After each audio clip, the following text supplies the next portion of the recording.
Behind me here is a fairy bush, as I was brought up to call it.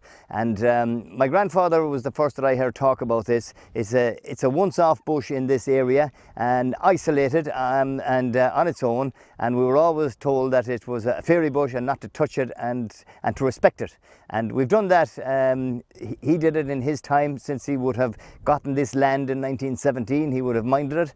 And my father would have taken over Seamus Laffey. He looked after it in the very, very same way, and it's passed on to me now, and I'm doing the very, very same thing, protecting it as it was. People talked here about, you know, that this field here, they said there was a Fogean marrow here, which was where somebody would come in here in the middle of the night and actually couldn't never get out of this field. And, you know, whether it's legend or whether it's the physical shape of a man, that his right side is heavier than his left and he keeps going anti-clockwise or clockwise when he's walking, I just don't know. But this field was associated with the Fogean marrow? It was indeed, yeah. This field was associated with it, yeah. Probably all connected back to the fairies? Oh, no question about it. And the fairy fort, or the ring fort, is just down here 200 yards away on my right hand side, yeah. At the end of this field here as well, there is a mass path.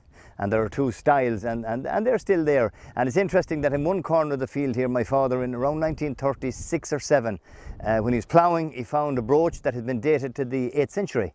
And it's in the museum, and all the documentation that goes with it, it's all there, the full story. It's a beautiful story where he gave it to a neighbouring child who took it to the school because he knew the teacher was working on behalf of the museum.